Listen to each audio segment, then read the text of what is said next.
तो class start करते हैं। कल जो क्वेश्चन मैंने पूछा था, अभी मैं फोन में सभी के आंसर तो नहीं देख पा रहा हूँ क्योंकि मेरा फोन अभी अपडेट हो रहा है, शायद उसमें टाइम लगेगा थोड़ा। लेकिन फिर भी मैंने एक बार देख लिए थे सबके आंसर। कुछ कुछ चीजें सही भी हैं और कुछ ने लगभग लगभग सही एकदम ट्रीटमेंट भी सेलेक्ट किया है। आप समझिए, जितनी प्रॉब्लम मैंने बताई हैं उनमें से मैक्सिमम जो है वो थायराइड की वजह से है। तो जिन लोगों ने भी थायराइड के ट्रीटमेंट को कंसीडर किया है, हाइपोथायराइड के, अंडर एक्टिव थायराइड के ट्रीटमेंट को जिसने कंसीडर करके ट्रीटमेंट अपना स्टार्ट किया है या उसको प्रिफरेंस में रखा है, उनका एकदम 100% सही है।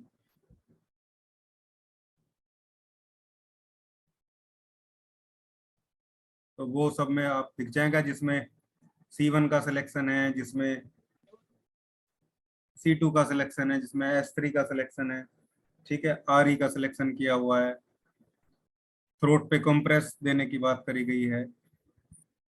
वो ट्रीटमेंट लगभग सही है, लेकिन लीवर का ट्रीटमेंट भी उसमें ऐड होगा। कुछ लोगों ने थायराइड का किया, लीवर का नहीं किया, तो लीवर का ट्रीटमेंट भी वहां पे चलेगा। तो उसी तरीके से वो ट्रीटमेंट चलना चाहिए। और कुछ लोगों का तो एकदम भी रिवेलेंट नहीं है, वो थोड़ा हटके ही है, मतलब सीधा सीधा रिलेट नहीं कर रहा है। काम तो मेडिसिन करेंगी, सिस्टम सिम्टम्स के अकॉर्डिंग चीज जो सेलेक्ट करी हुई है तो काम तो करेंगी, लेकिन एक्चुअली जो रूट कोज है वहां पे काम शायद उतना नहीं हो पाए जो जरूरी है। तो उसको आप लोग देखना।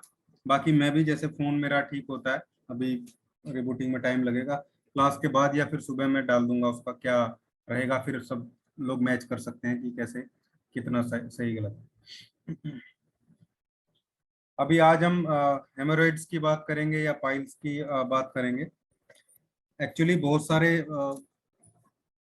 लोगों के केस भी आ रहे हैं और पूछ भी रहे हैं, क्लास वाले ग्रुप में से भी और जो दूसरे रेगुलर ग्रुप हैं उनमें से, या कुछ स्टार्टिंग में बुक का मेरा ग्रुप बनाया था मैंने, उसमें से भी कि कहीं पे रिजल्ट हैं कहीं पे नहीं है।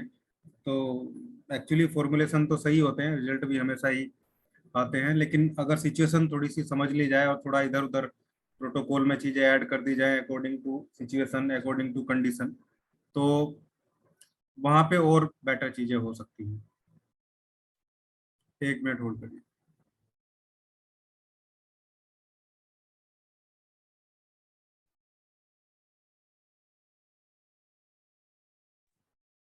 तो उसी को समझाने के लिए मैंने थोड़ा सा इसको लिया है। अच्छे से आपकी समझ में आएगा, आना चाहिए। मैं कोशिश करूंगा पूरी सिंपलीफाई करने की एकदम से इसको।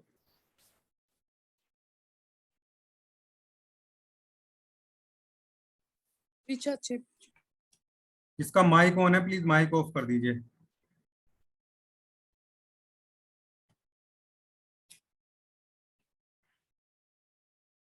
तो पाइल्स या हेमोरॉइड्स या हिंदी में बवासीर उसको बोलते हैं, और काफी पेनफुल और इरिटेटिंग टाइप की ये डिजीज होती है और काफी परेशान ये कर देती है। और आप ये समझे कि एनस और रेक्टम के एरिया की ये डिजीज है, जो जहाँ पे ऑलरेडी ही काफी जो जो लेयर होती है एक्चुअली एनस की, जो मसल की जो लेयर होती है, या बोले सिंगल लेयर वहाँ पे होती है म्यूकोजा की, और जो कनेक्टिव टिश्यू है वो भी कनेक्टिव टिश्यू की लेयर होती है, वो भी काफी सिंगल लेयर होती है और काफी वीक वहाँ पे होती है। तो कई बार तो वहाँ हार्ड स्टूल से ही प्रॉब्लम हो जाती है, किसी को पाइल नहीं है तो भी हार्ड स्टूल से प्रॉब्लम हो जाती है। और इसलिए बहुत सेंसिटिव जगह है, और वहाँ पे जब पेन होता है तो बहुत ज्यादा प्रॉब्लम देखने को मिलती है। ऐसा भी देखा गया कि लगभग 50 to 60% लोग ऐसे हैं जिनको कम या ज्यादा अपनी लाइफ स्पैम में, पूरे लाइफ के स्पैम में इस बीमारी से जो है वो जूझना पड़ता है। कई बार किसी को थोड़ा, किसी को कम, ठीक है, किसी को ठीक हो गया उनमें से, तो इस टाइप से आप देख सकते हैं। लेकिन फिर भी 30% लोग आज के टाइम में ऐसे मिलेंगे। इवन हम लोग तो देख रहे हैं, ट्रीट कर रहे हैं, मेरे पास 20 ईयर्स 18 ईयर्स, 19 ईयर्स, ठीक है, 22, 23, 25, अंडर 30 के बहुत सारे पेशेंट जो है आते हैं, जिनका खान पान क्या है, वो लोग खाने के साथ में कोल्ड ड्रिंक ले रहे हैं, ठीक है, कोक कोक या थम्स अप खाने के साथ में पी रही नई जनरेशन, बहुत गलत चीज है, बहुत गंदी हैबिट है। वैसे तो किसी भी के साथ Coke, Thums Up, cold drink कोई भी नहीं पीना चाहिए, लेकिन फिर भी गर्म खाने के साथ ठंडी चीजें कभी नहीं लेनी चाहिए। फिर ऊपर से बहुत सारे बहुत तीखे चीजें, वो जैसे मोमोज वगैरह हो गए, ठीक है, और बहुत सारे ऐसे साउथ इंडियन डिजीज तो खैर उतनी नहीं रहती है, लेकिन चाइनीज हो गया, इटालियन हो गया, इस टाइप की जो डिजीज जो हमारे कंट्री को या हमारे एटमोस्फियर को सूट नहीं करती है। इवन मैं तो ये भी बोलूंगा कि यहाँ नॉर्थ इंडिया में अगर हम साउथ इंडियन चीजें खाते हैं, या साउथ इंडिया में नॉर्थ इंडियन की चीजें खाते हैं, तो वो भी कहीं ना कहीं पूरे सिस्टम को गड़बड़ करने वाली है। तो इस वजह से प्रॉब्लम जो है देखने को मिल रही है। इसके अलावा और बहुत सारे रीजन जो है देखने को मिल सकते हैं। अब ये हमें साइन में कैसे दिखती है या कैसे हम हमारे सामने, तो इसको हम दो तरीके से बोल सकते हैं कि भाई ये या तो ब्लाइंड पाइल्स होंगे, ठीक है, जिसमें बहुत ज्यादा पेन, जलन और खुजली देखने को जो है मिलती है, और सूजन काफी रहती है। इनिशियल स्टेज में तो उतनी तकलीफ नहीं होती है, इचिंग से ये स्टार्ट होती है, एनल इचिंग से ये स्टार्ट होती है, रेक्टम में इचिंग से स्टार्ट होती है, फिर धीरे धीरे चीजें वहां पे बढ़ जाती है। दूसरा जो प्रॉब्लम है वो है ब्लीडिंग, जो पाइल्स है जहाँ पे ब्लड का निकलना जो है वो देखा जाता है। और इसमें क्या होता है कि स्टूल पास करते हुए जो ब्लड है वो थोड़ा या बहुत ज़्यादा कई बार देखने को निकल सकता है। और स्टूल से पहले इसमें मैक्सिमम जो ब्लड है वो निकलता है, पहले ब्लड निकलेगा फिर स्टूल पास होगा। और ब्लड जो है वो लगभग डार्क कलर का होगा, और बहुत ब्लैकिश नहीं होगा, ताजा सा देखने में आपको लगेगा, क्योंकि वो बहुत नजदीक से आया है, रेक्टम में एनस से आया है। कई बार किसी को अल्सरेटिव कोलाइटिस या अल्सर कहीं पे हो गया इंटेस्टाइन में, ठीक है, या किसी कोलन में अल्सर हो गया, तो वो ब्लड को नीचे तक आने में थोड़ा टाइम लग जाता है, तो उस वो ब्लड वो डार्किश, कई बार ब्लैक भी हो सकता है, कई बार तो स्टूल के साथ वो मिलके आता है। स्टूल से पहले वो कभी नहीं आएगा, स्टूल के साथ मिलके आएगा या फिर स्टूल के बाद में आएगा, लेकिन पाइल्स का जो ब्लड है वो स्टूल से पहले पास आउट होगा। तो इस तरीके से हम इसको दो तारीख से, ब्लीडिंग और नॉन ब्लीडिंग या ड्राई, इस तरीके से हम इसको देख सकते हैं।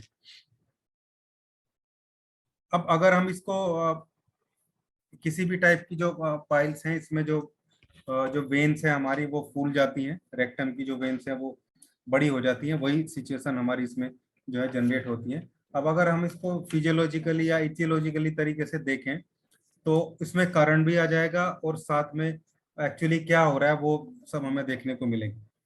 अब यहाँ हमें सबसे पहले समझना जरूरी ये होता है कि रेक्टम में जो ब्लड की सप्लाई होती है, वो मिजेंट्रिक जो आर्टरीज होती है हमारे पेट में, वहां से इनको ब्लड सप्लाई होती है, उसकी ब्रांचेस से ब्लड सप्लाई होती है।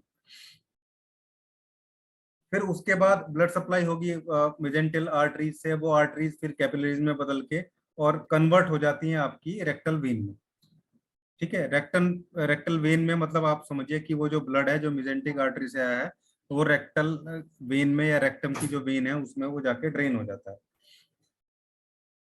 और फिर बाद में वो पोर्टल वेन में मिल जाता है। पोर्टल वेन जो लीवर से आती है, लीवर का भी रोल रहता है इसमें, बताऊंगा मैं आगे। तो इसी रेक्टल जो वेन है, जो रेक्टम में वेन है आपको दिख भी रही है ब्लोई सी, इन्हीं के डायलेट हो जाने से, फूल जाने से, साइज बढ़ जाने से, ये जो है हमें इसी को हम हेमोरॉइड्स या पाइल्स जो है बोलते हैं।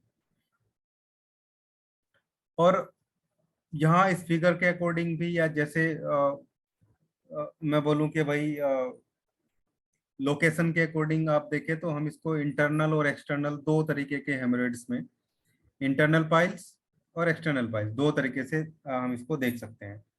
एक्चुअली इंटरनल एक्सटर्नल हम इसको क्यों बोलते हैं ये भी समझना जरूरी होता है। सिर्फ इतना नहीं है कि भाई वो बाहर दिख रहा है तो इंटरनल है, नहीं दिख रहा है तो एक्सटर्नल है, नहीं दिख रहा है तो इंटरनल है।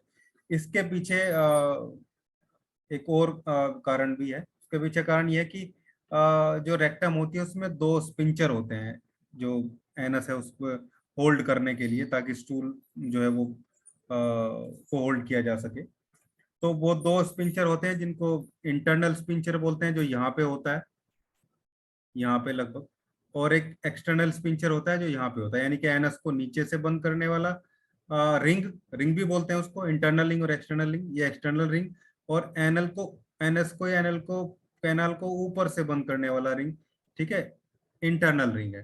तो जब इंटरनल रिंग के एरिया में या उससे पहले वेन डायलेट होती है तो उसको हम इंटरनल पाइल बोलते हैं, और जब वो उसके बाद में डायलेट होती है तो हम उसको एक्सटर्नल पाइल या एक्सटर्नल हेमराइड बोलते हैं। ये तो हुआ हमारा। अब देखो टाइप कितने एक तरीके से हो गया, साइन के अकॉर्डिंग दो हो गए, ड्राई और ब्लीडिंग। फिर यहाँ पे लोकेशन के अकॉर्डिंग या फिजिकल एग्जामिनेशन दिख रहा है तो उसके अकॉर्डिंग फिर हम दो में बोलेंगे कि इंटरनल है या एक्सटर्नल है, ठीक है। अब और भी टाइप आएंगे, उसको भी हम समझने की कोशिश करेंगे, लेकिन इससे पहले एक चीज और समझनी जरूरी है इसमें, और मैं दूसरी स्क्रीन शेयर करता हूँ, काफी इंपॉर्टेंट स्क्रीन है वो भी।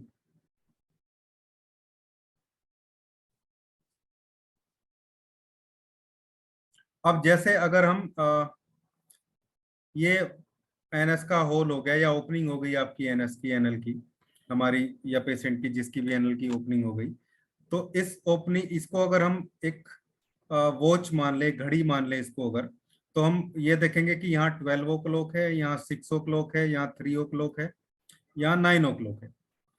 तो इस पूरे जो ओपनिंग है रेक्टम की या एनएस की ओपनिंग है, इसके अकॉर्डिंग हमें मैक्सिमम 3 टाइप के पाइल जो है वो देखने को मिलते हैं, या आप बोले कि ये 3 रीजन ज्यादा प्रोन है पाइल होने की। कौन से रीजन है? इनको मेडिकल लैंग्वेज में हम बोलते हैं, पहला रीजन बोलते हैं 3 o'clock। 3 o'clock वाले रीजन में, मतलब इस वाले रीजन में, जिसको लेफ्ट लेटरल आप बोलेंगे, लेफ्ट साइड के लेटरल साइड में जो पाइल देखने को मिलता है, या जो मस्सा देखने को मिलता है, या उस एरिया में जो हेमोरेड्स है वो देखने को मिलता है, तो उसको 3 o'clock पाइल आप बोलते हैं। और ये मेल में ज्यादा होता है। अब मेल में ज्यादा क्यों होता है? ऐसा तो नहीं है कि हमेशा मेल में ही होता है, उसके अलावा फीमेल में भी हो सकता है, एक्सेप्शनल सभी जगह होते हैं, लेकिन फिर भी ये मेल में ज्यादा देखने को मिलता है। इसका रीजन है क्योंकि ये प्रोस्टेट, ये जो वेन है, यहाँ पे जो वेन्स होती हैं जो डायलेट होती हैं, ये रेक्टल वेन, ये वेन कंप्रेस होती है जब प्रोस्टेट बढ़ जाती है, और एक एज के बाद 40+ या 45+ के बाद जो है प्रोस्टेट में थोड़ा बहुत एनलार्जमेंट हमेशा देखने को मिलता है। तो प्रोस्टेट के कारण जब ये rectal vein left lateral side की जो लेफ्ट रेक्टम की जो वेन है वो डायलेट हो जाती है, या उस पर कंप्रेशन होता है, उस पर प्रेशर आता है, तब वहां पे वो पाइल जो है जनरेट हो जाते हैं। इसको हम 3 o'clock वाले रीजन के पाइल बोलते हैं। इसके अलावा दूसरा मोस्ट कॉमन जो पाइल देखने को मिलता है वो होता है 7 o'clock, राइट पोस्टीरियर, यानी कि नीचे की साइड, राइट पोस्टीरियर साइड जो 7 o'clock वाला है, ये फीमेल में ज्यादा देखने को मिलता है। इस फीमेल में और प्रेगनेंसी में देखने को मिलता है। अगर आप प्रेगनेंसी में बहुत हेमोरॉइड्स और पाइल देखने को मिलते हैं, और मैक्सिमम आपको ये 7 o'clock वाले पाइल ही देखने को मिलेंगे। इसका कारण यह है कि प्रेगनेंसी के कारण जो प्रेशर रहता है वहां पे रेक्टम में, जो प्रेशर देखने को मिलता है, उस प्रेशर के कारण ये वेन जो है डायलेट होती है, ठीक है। यानी कि जो पेल्विक प्रेशर जनरेट होता है उस टाइम पे, उसकी वजह से ये वेन डायलेट होती है, और फिर यहाँ पे 7 o'clock रीजन का जो पाइल है वो जनरेट होता है। इसके बाद फिर दूसरा है राइट एंटीरियर या 11 o'clock, जहाँ पे 11 बजते हैं। 11 o'clock मतलब सीधा बीच में नहीं, 11 o'clock राइट साइड एंटीरियर, ठीक है, ऊपर की राइट साइड में ये आपको देखने को मिलेगा। ये नॉर्मल है, मतलब ये तो सब एक तरीके से फिजियोलॉजिकल कारण की वजह से हो गए। अब ये आपकी लाइफ स्टाइल के कारण ये वाले पाइल्स हमेशा इस रीजन के पाइल देखने को मिलते हैं। कॉन्स्टिपेशन बहुत ज्यादा रहने की वजह से जो पाइल होंगे वो भी यहीं से जनरेट होगा। बच्चों में जो पाइल जनरेट हो रहे हैं किसी वजह से, तो भी ये आपको देखने को मिलेगा। जो वेट लिफ्टिंग करते हैं उन लोगों को ये देखने को मिलेगा। जिनको बहुत क्रोनिक कफ रहता है, लगातार घंटों घंटों तक जो खांसते रहते हैं, उनको भी ये वाले पाइल्स देखने को मिलेंगे। या स्टूल पास करते हुए जो बहुत ज्यादा स्ट्रेनिंग करते हैं, वो ज्यादा जोर लगाते हैं, उन लोगों को भी ये 11 o'clock वाला पाइल ही देखने को मिलेगा। तो ये कितने तरीके से हम पाइल को समझ सकते हैं या हेमरेट को समझ सकते हैं। अब थोड़ा आगे बढ़ते हैं। उम्मीद करता हूँ ये आपको समझ में आया होगा, थोड़ा इंफॉर्मेटिव भी आपको लगा ही होगा।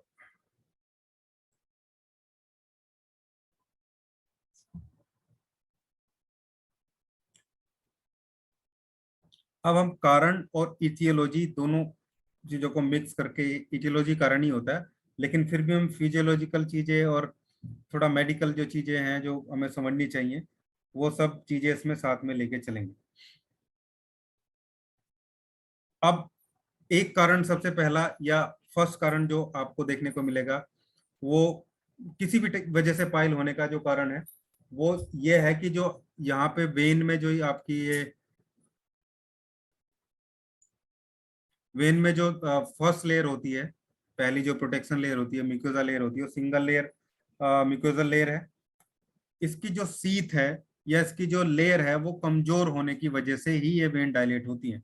यानी कि अगर ये वीक ना हो तो वेन डायलेट ना हो, वो बाहर ना निकले। ठीक है। और इस सीथ के डायलेट होने के बहुत सारे कारण हैं, जिनमें से कुछ कारण है जैसे मॉल न्यूट्रिशन, अच्छे से खाना ना मिलना, प्रोटीन की कमी का भोजन लगातार जो है वो करते रहना, और कॉन्स्टिपेशन जो है वो ज्यादा रहने की वजह से भी ये हमें देखने को मिलता है। हालांकि कॉन्स्टिपेशन होने से कई सारी चीजें होती है, जैसे कॉन्स्टिपेशन अगर बहुत ज्यादा रहेगा तो उससे क्या होगा कि जो स्टूल है उसको होल्ड करना पड़ेगा, रेक्टम में बहुत ज्यादा देर तक होल्ड रहेगा तो वेन पे जो है वो प्रेशर आता है, उसकी वजह से भी ये डायलेट होती है।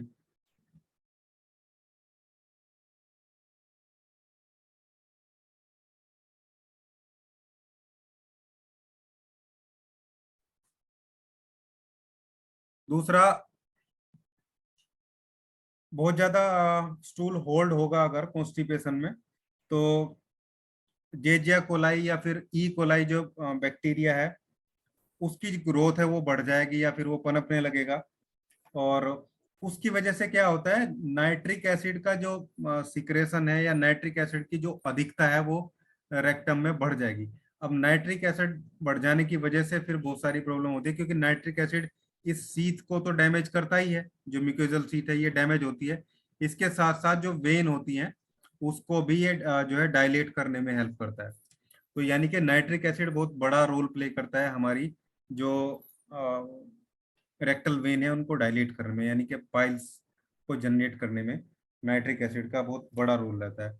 अब नाइट्रिक एसिड केवल और केवल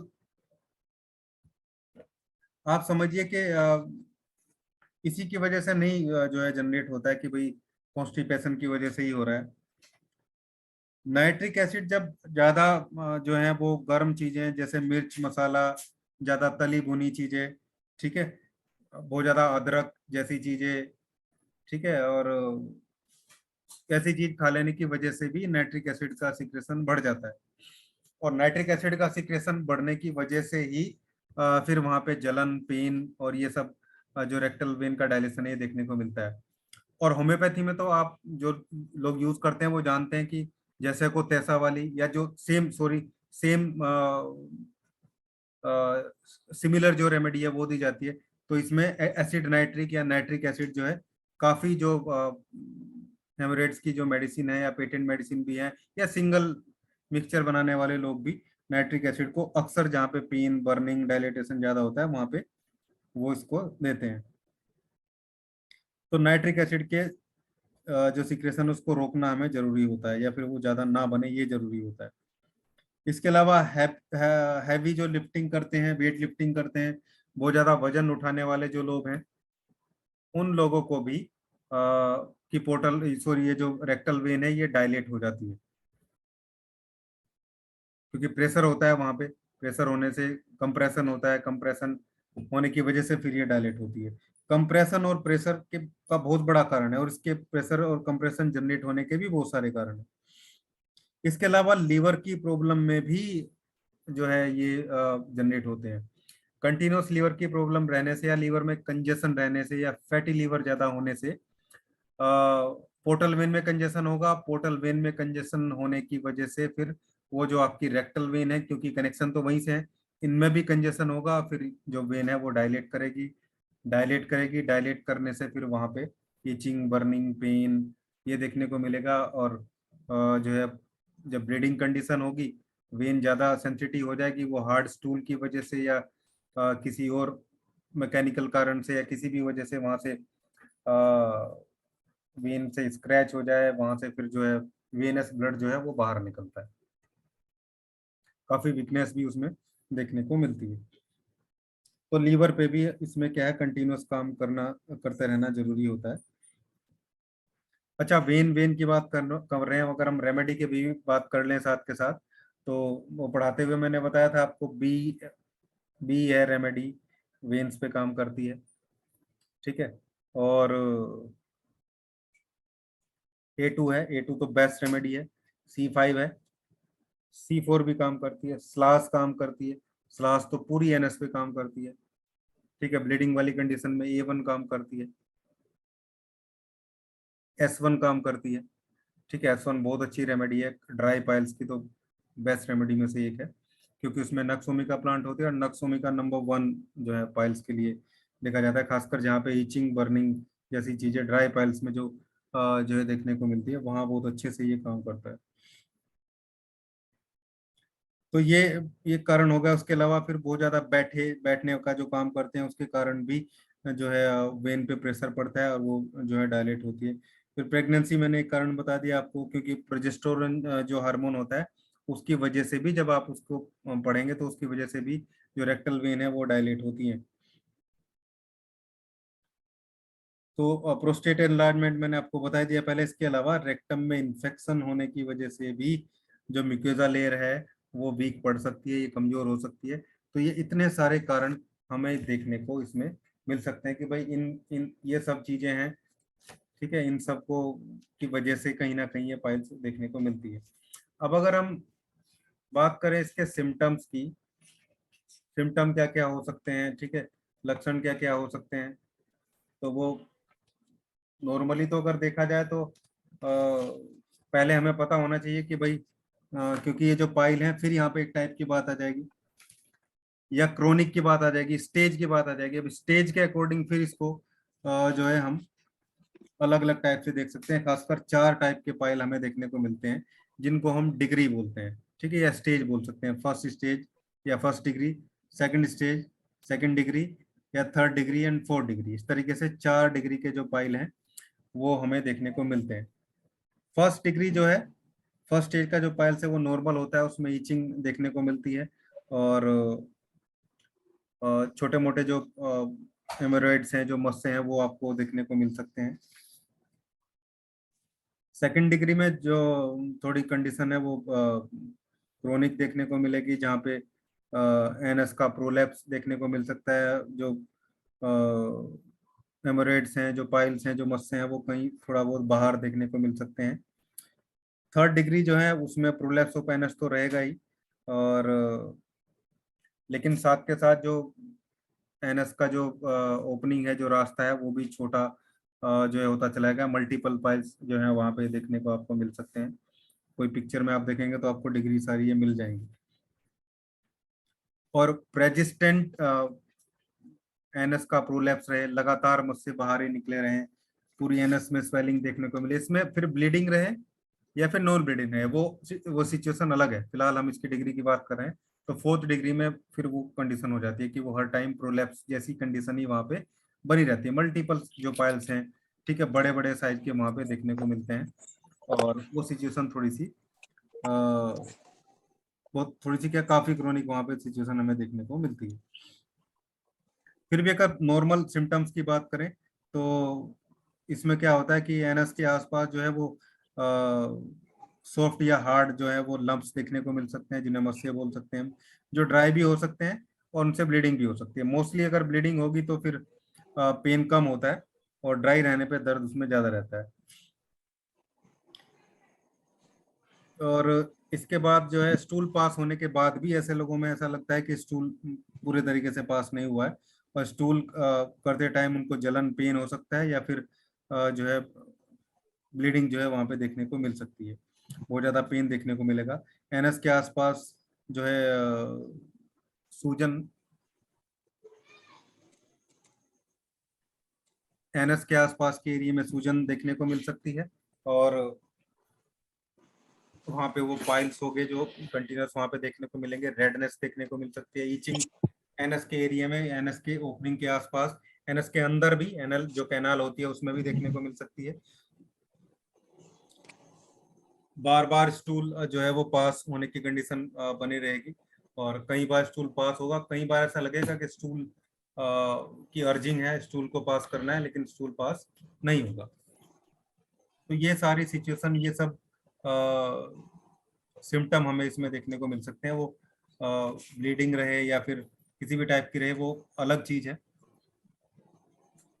अब हम बात करें कि भाई कौन लोग इसके प्रोन है, या किन हैबिट्स की वजह से, हालांकि बहुत सारे जो कारण मैंने आपको बताया उनको सही करके ये चीजों से बताई जा सकती है, लेकिन फिर भी बहुत ज्यादा जो मिर्च मसाले वाले खाने हैं, बहुत ज्यादा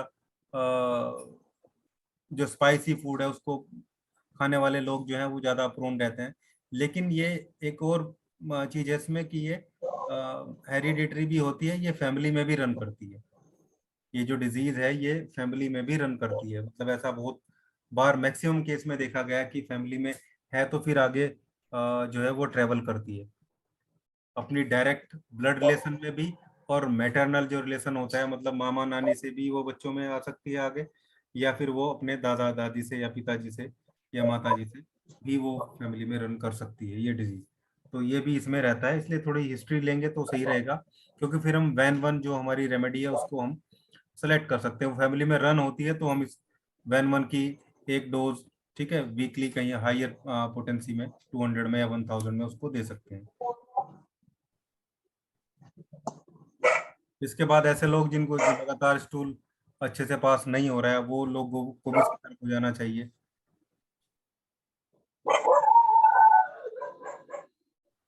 शेख हारिस, माइक ऑफ कीजिए।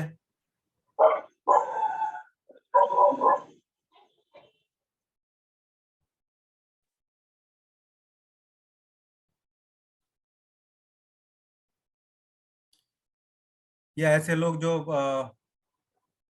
बहुत फाइबर जो डाइट है वो नहीं ले रहे हैं, ठीक है, उनके खाने में फाइबर नहीं है, और स्पाइसी फूड लगातार कंटिन्यूस चल रहा है, क्योंकि फाइबर होने से जो है वो कॉन्स्टिपेशन नहीं होता है।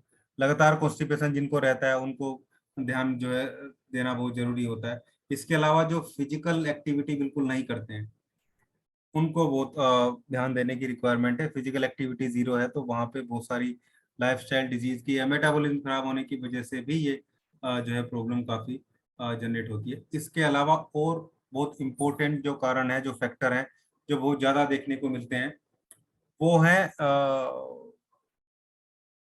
जो तंबाकू वगैरह का सेवन करना, ठीक है, मतलब किसी भी तरीके से, चाहे वो चैनी खैनी हो, चाहे फिर वो बीड़ी सिगरेट, ठीक है, पान मसाला, कैसे भी अगर तंबाकू तंबाकू का सेवन कर रहे हैं तो ऐसे लोगों को काफी जो है पाइल होने की सिचुएशन रहती है, प्रॉब्लम रहती है। और अल्कोहलिक जो लोग हैं जो शराब का सेवन करते हैं उनको आप देखेंगे मैक्सिमम लोगों को ये डिजीज एक स्टेज पे जाके आपको देखने को मिलेगी, मैक्सिमम लोगों को। इवन ये एग्रावेट बहुत ज्यादा करती है। जिन लोगों को पाइल्स है उनका अगर आप ट्रीटमेंट कर रहे हैं और मेडिसिन चलते चलते भी उन्होंने ड्रिंक कर लिया, तो एक बार तो पेशेंट आपको बोलेगा 2 दिन तक मैं बहुत ठीक हूँ, बहुत सही हो गया, फिर वो 3 दिन बाद बोलेगा, या 4 दिन बाद, या एक वीक बाद कि मेरी सिचुएशन तो बहुत खराब हो गई। वो ये नहीं बताएगा कि उसने ये काम कर लिया है, वो ड्रिंक करके आया है या उसने रात ड्रिंक किया था उसके बाद गड़बड़ हुई है। लेकिन बहुत ज्यादा एग्रावेट करती है ये अल्कोहल, अल्कोहल के साथ बहुत ज्यादा एग्रावेट करती है डिजीज, मेडिसिन के इफेक्ट को भी एकदम से फिनिश कर देती है। तो ये चीज भी हमें ध्यान में रखनी है और समझनी है कि ये प्रॉब्लम ना रहे, या जो पेशेंट आपके पास आ रहा है उसको ये ध्यान से बताया जाए। दूसरा बहुत इम्पोर्टेंट फैक्टर इसमें नजर आता है, वो है मानसिक तनाव, ठीक है, मेंटल प्रेशर। क्योंकि आजकल जो लाइफ है वो आप देख रहे हैं, जॉब करने वाले लोग भी या और भी बिजनेस करने वाले लोग भी, ऐसे लोगों को ये ज्यादा हो रही है जो डायरेक्ट किसी ऐसे बिजनेस में इन्वॉल्व है जहाँ पे मेंटल प्रेशर बहुत हैंडल करना होता है।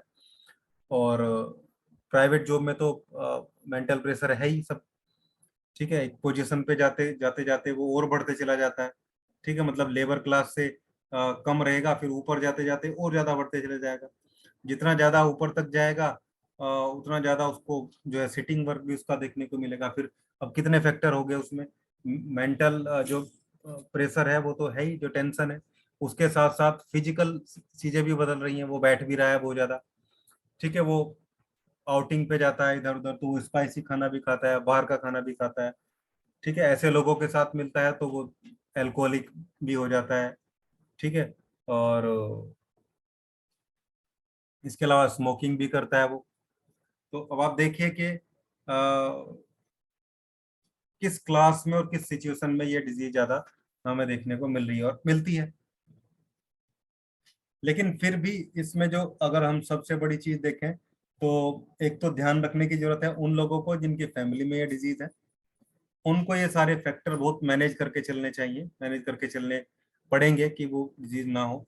दूसरा, जिनको बहुत ज्यादा कॉन्स्टिपेशन रहता है, उन लोगों को ये समझने की जरूरत है। इवन आपके पास भी अगर कोई पेशेंट आता है, किसी भी टाइप का पेशेंट आ रहा है, उससे हमेशा ये क्वेश्चन पूछिए। दो तीन चीजें हमेशा ध्यान रखिए, उसकी उसकी खाने की हैबिट देखिए, उसकी उठने और सोने की हैबिट देखिए, प्लस कॉन्स्टिपेशन, ये चीज हमेशा देखिए। और इनको सुधार करना है। इनको सुधार नहीं करेंगे तो हमारी मेडिसिन ऑलरेडी 30% काम नहीं करेंगी, केवल 70% पे वो आ जाएंगी, ठीक है। उसका मतलब उसका जो जीवन स्तर है, जो स्तर ना बोल के आप जीवन शैली उसको बोलेंगे, तो वो लाइफ स्टाइल जो है उसको हमें सुधारना है।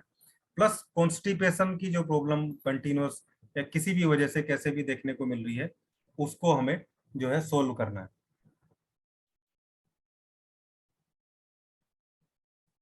तो ये फैक्टर रहेंगे जिनको मैनेज करके चलना है। बाकी मैंने आपको समझा दिया। आपकी समझ में मेरे ख्याल से सारी चीजें आ जानी चाहिए। साइन सिम्टम के अकॉर्डिंग कैसे आइडेंटिफाई करेंगे, ठीक है। सिचुएशन के अकॉर्डिंग कैसे आइडेंटिफाई करेंगे कि वो मेल है तो उसको 3 o'clock पे देखने को मिलेगी, फीमेल है प्रेगनेंसी के टाइम की प्रॉब्लम है तो उसको 7 o'clock पे देखने को मिलेगी, और जनरलाइज जो है वो आपको 11 o'clock पे देखने को मिलेगी। प्लस फर्स्ट डिग्री में है, सेकंड डिग्री में है, थर्ड डिग्री में है या फोर्थ डिग्री में है, ये आपको फिजिकली एग्जामाइन करके ही वहाँ पे आइडिया लगाना होगा या देखना होगा कि एक्चुअली क्या सिचुएशन है। सिम्टम्स जो है वो ड्राई वाले हो सकते हैं जिनमें ईचिंग, बर्निंग और पेन कंटिन्यूस देखने को मिल सकता है, या ब्लीडिंग वाले हो सकते हैं, या दोनों चीजें भी हो सकती हैं कई बार, ठीक है। कई बार ब्लीडिंग के साथ साथ में पेन जो है और बहुत ज्यादा जो बर्निंग सेंसेशन है वो देखने को मिल सकता है। ये चीज हमें क्योंकि ये सब कुछ मैंने बता दिया, आप लोगों ने सुन लिया, कुछ लोगों ने नोट भी किया होगा, कुछ लोग नोट करेंगे। तो अब ये चीज बहुत माइंड में जो है बैठ जानी चाहिए कि ये डिजीज का कोई पेशेंट आता है तो सब कुछ समझ में है। नाइट्रिक एसिड का रोल बहुत अच्छे से समझ में आ जाना चाहिए कि नाइट्रिक एसिड का रोल इसमें बहुत ज्यादा है, और किन किन चीजों से या किन किन वजहों से जो है नाइट्रिक एसिड का सिक्रेशन जो है वो हमारे कोलन में या रेक्टम के जो एरिया में है वो बढ़ जाता है, जिसकी वजह से फिर वेन जो है वो डायलेट होती है। फिर हम दूसरी बात करते हैं कि वो क्या खा रहा है, ठीक है। उन चीजों को बहुत मैनेज करना है। ऐसी चीज बिल्कुल बंद करा देनी है जो इसको एग्रावेट करेंगे या जिसकी वजह से ये एग्रावेट हो रहा है या हो सकता है, वो सब चीजें बंद करा देनी है। लाइफ स्टाइल का और खाने पीने का चेंजेस बिल्कुल करना है। मेडिसिन हमारी काम करती है, 100% काम करती है। उन केसेस में भी काम करती हैं जो बिल्कुल चारों तरफ से सब कुछ ट्राई करके आ चुका है। और वो मैं आपको अब इसमें पूरा ट्रीटमेंट सेकंड हाफ में मैं बताने वाला हूँ। और आज अभी यही मैं रखूंगा, तो पाइल्स का ट्रीटमेंट बता के फिर क्लास को एंड कर दूंगा। फिर कल से हम एंडोक्राइन जो सिस्टम है अपना, उसकी इंट्रोडक्शन की क्लास लेके साथ में डिजीज हमारी एक डेली चलती रहेगी कुछ ना कुछ। वो जो है स्टार्ट करेंगे। कोशिश करूंगा एंडोक्राइन की डिजीज ले लूँ मैं कोई। ये तो मैंने इसलिए ली क्योंकि काफी क्वेश्चन इसके आ रहे थे।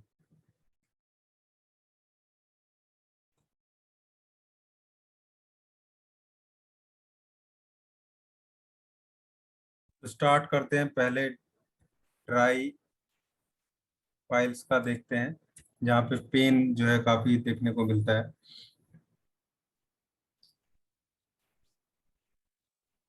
A2C5 Ven1G। D10 से स्टार्ट करके नीचे को लेके आना है। बहुत बुरी स्थिति में D30 से भी कर सकते हैं, अदरवाइज मैक्सिमम केसेस में D10 से स्टार्ट करके और फिर नीचे D10, फिर D9 या D8, एक एक या दो दो डायल्यूशन फिर उसको नीचे लेते आना है धीरे धीरे। इसके बाद अगर बर्निंग सेंसेशन भी है, और क्योंकि पेन रहेगा, बर्निंग सेंसेशन रहेगा, ब्लीडिंग ना भी रहे तो भी अपना S5 वाला, S5L1A3 और B, इसको भी सेम डायल्यूशन में आप जो है चला सकते हैं। इसके अलावा अब आपको दूसरे फैक्टर यहाँ पे मैनेज करने हैं ड्राई पाइल्स में। क्या कॉन्स्टिपेशन है, तो कॉन्स्टिपेशन का फॉर्मूला आपको दे देना है, या तो वही दे दिए D4 वाला। इसके अलावा मैंने पहले आपको बताया था कि S1 और स्लास 30 में खासकर जो कॉन्स्टिपेशन वाली कंडीशन होती है पाइल्स वाले लोगों को, वहां पे ये बहुत अच्छा काम करता है, क्योंकि स्लास का अपना एक रोल है, लेकिन जो नक्स ओमिका का रोल हम इसमें देखते हैं खासकर पाइल्स वाले एरिया में, वो 30th पोटेंसी में या 30 डायल्यूशन के आसपास जब हम देते हैं तो वो बहुत अच्छी से चीजों को मैनेज करता है। अब इसका मतलब ये नहीं है कि कॉन्स्टिपेशन को ठीक नहीं करेगा या इससे और कॉन्स्टिपेशन हो जाएगा। ऐसी सिचुएशन आएगी जब आप S1 को या स्लास को या दोनों को 200 में देंगे, तो सिचुएशन ऐसी आ सकती है, यानी कि डायरिया वाली कंडीशन में आप दे सकते हैं। लेकिन फिर भी अगर आप चाहें तो केवल S1 को 30 में दे सकते हैं, और S2C10 Ver2Y, इसको आप D4 में नाइट में दे दीजिए।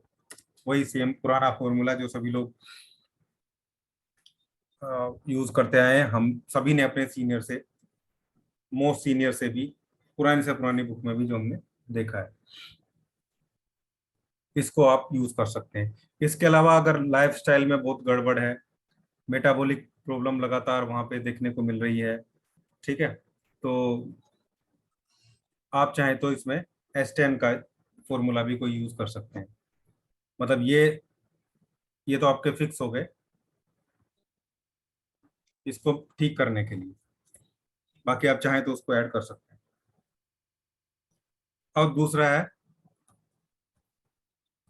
Bleeding piles.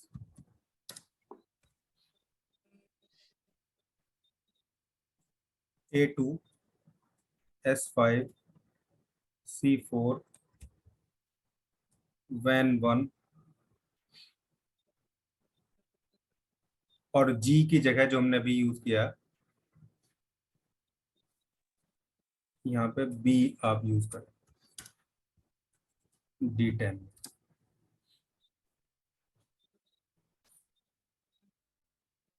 ये C5 लिख दिया क्या मैंने,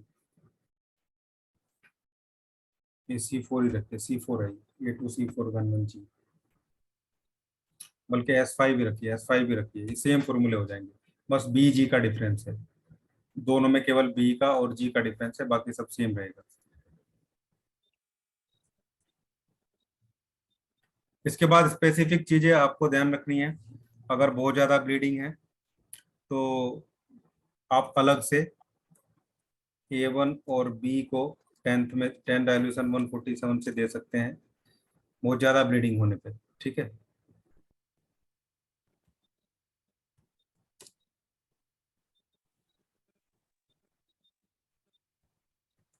हैवी ब्लीडिंग देखने को मिल रही है तो आप इसको देखने को मिल सकते हैं। केवल उसी कंडीशन में यूज करना है इसको।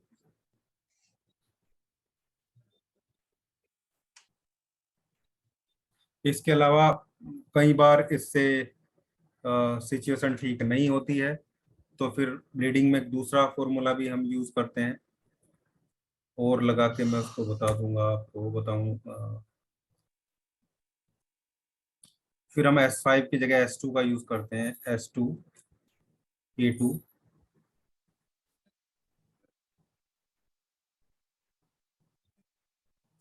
C4 की जगह C3, F1B, इसको भी D10 में, लेकिन फर्स्ट ट्राई यही करना है, उसके बाद ये चीज आपको लेके चलनी है।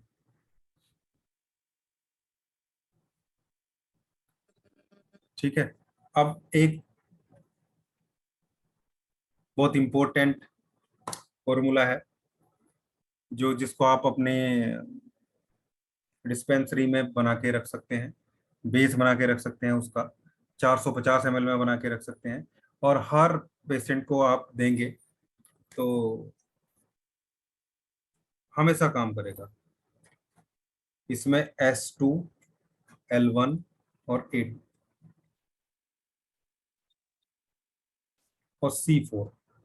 तो आप देखिए ऊपर के फॉर्मूले से रिलेट करते चलिए, अलग अलग फॉर्मूले से कुछ ना कुछ इसमें निकाल के रखा गया है। WEN1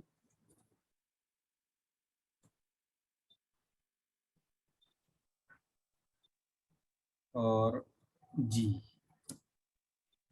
या B, दो बना के रख सकते हैं, एक B वाला कॉम्बिनेशन और एक G वाला कॉम्बिनेशन।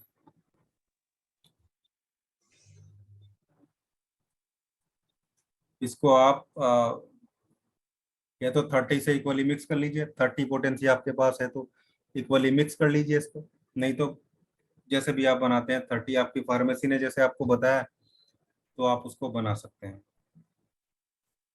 30 में आप इसको यूज कर लीजिए।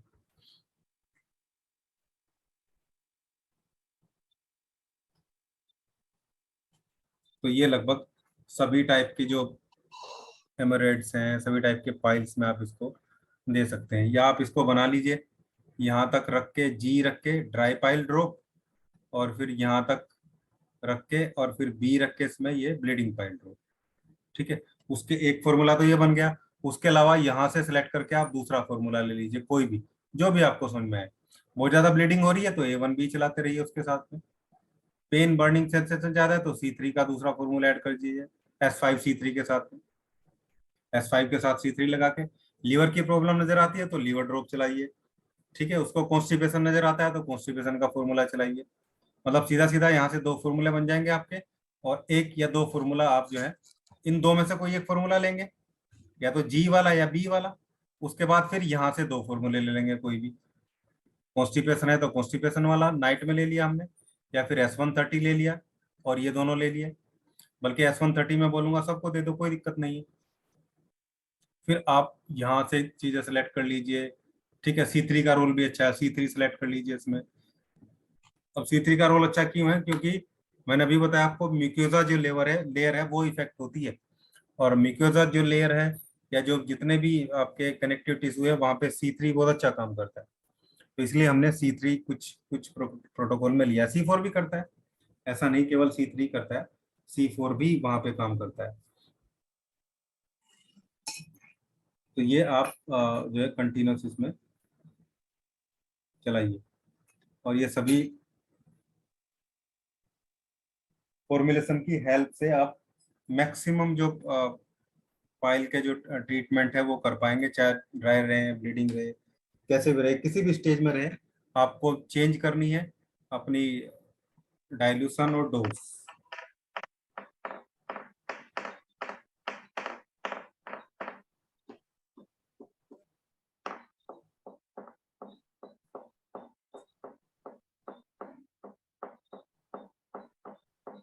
सर ड्राई पाइल्स वाले फॉर्मूले में दोनों बार S5 देना है?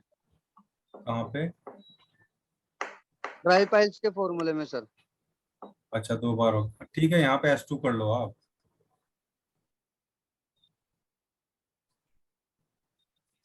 और ये लास्ट वाली सर इसको 450 ml में कैसे बनाएंगे?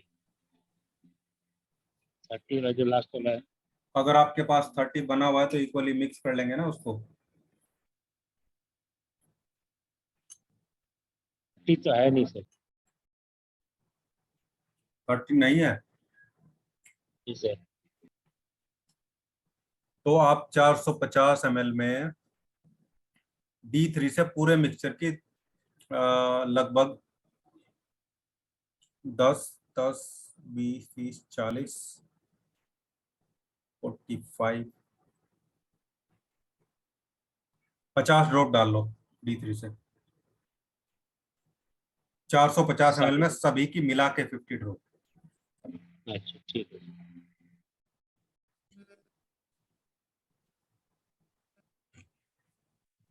ये उसके इक्विवेलेंट काम करेगा।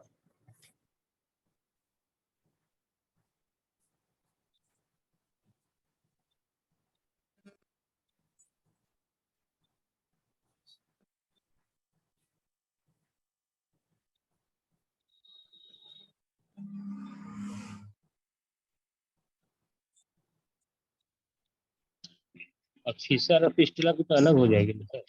फिस्टुला अलग है सर, वो तो फिर इसी फीसर इसकी पाइल की स्थिति बिगड़ने पे इसका ट्रीटमेंट अच्छे से ना किया जाए, ठीक है, फिर वो फीसर में कन्वर्ट हो जाता है, फिर फिस्टुला बनता है। उसके पाइलोनिडल सिस्ट भी एक जो एनएस रिलेटेड डिजीज होती है, वो सब मैं कवर करूंगा इसके बाद, या फिर डाइजेस्टिव सिस्टम के साथ, या फिर सोचूं मैं कोशिश करूंगा अभी जब सीरीज चल पड़ी तो ये चारों डिजीज एक साथ में अभी क्लियर कर दूं।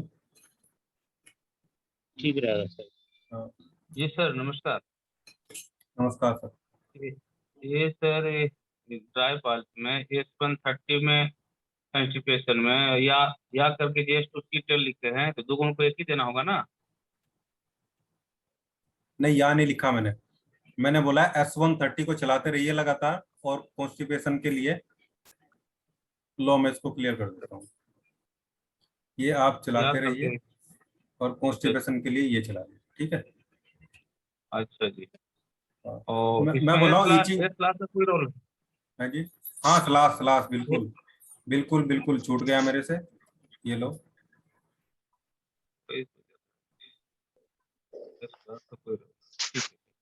ये पूछ रहे थे इसकी और पूछना चाह रहे थे कि इसमें जो C4 दोनों फॉर्मुलेशन में यूज किया गया है, सेल और टिश्यू का मेडिसिन सुने हैं पढ़े हैं कि C5 है, तो C5 क्यों नहीं?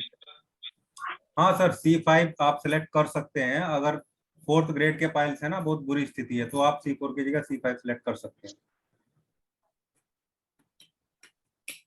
C4 क्यों सिलेक्ट किया हमने, ये जो है एक बार आप प्लांट देखिए, नहीं तो फिर कल मैं बताऊंगा।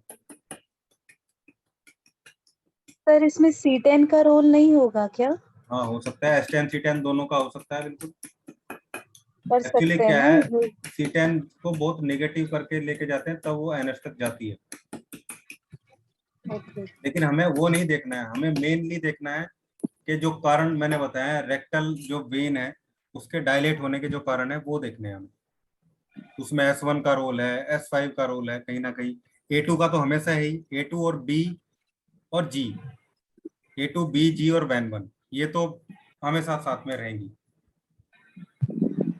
इवन ये जो वेरिकोज वेन होता है उसमें भी आप ये A2 WEN1 S2, ठीक है, G और B, ये वेरिकोज वेन में भी देखने को मिलेगी। स्टार्टिंग में तो जब स्टडी हुई थी साइंस के लेवल पे पाइल्स की, तो इसे वेरिकोज वेन के बराबर ही रख दिया गया था, लेकिन फिर बाद में पता चला कि दोनों में थोड़ा डिफरेंस है।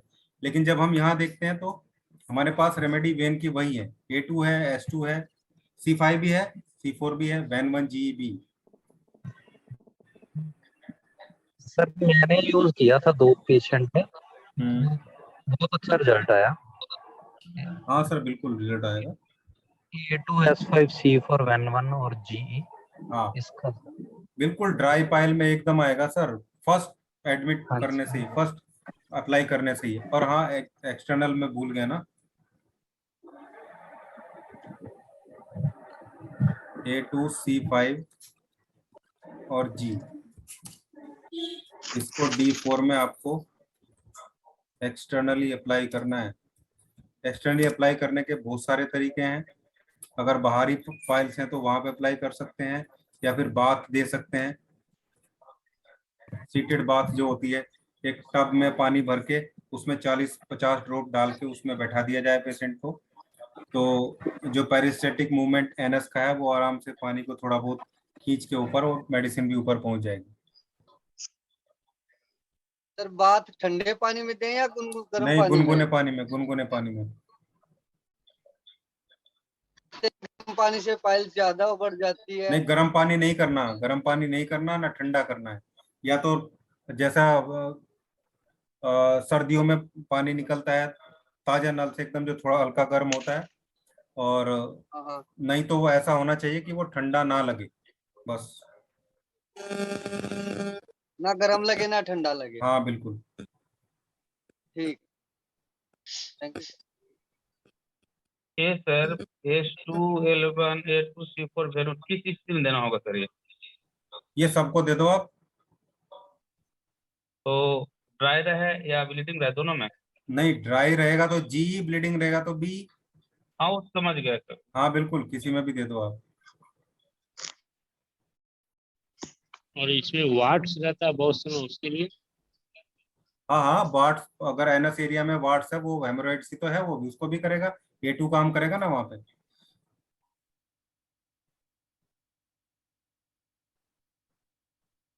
इसीलिए तो अब आगे देखो वही बात, C4 इसलिए तो रखा है हमने।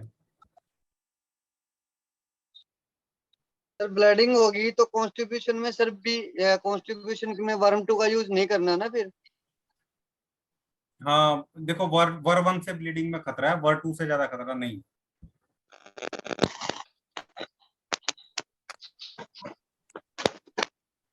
किसी को बहुत क्रोनिक कंस्टिपेशन हो जाता है सर, S2 C10 भर टू स्पेशल दवाई देने के बाद भी अगर नहीं होता है तो क्या किया जाए? कैसा मेरे साथ हुआ है S1/30 से ठीक होगा फिर वो सर, S1 और /30 से ठीक होगा। S1 और S में 30 जाना होगा। हाँ, S1/30 और /30 को मिक्स करके 10-10 ड्रॉप दिन में 3 बार देने से ठीक होगा फिर वो।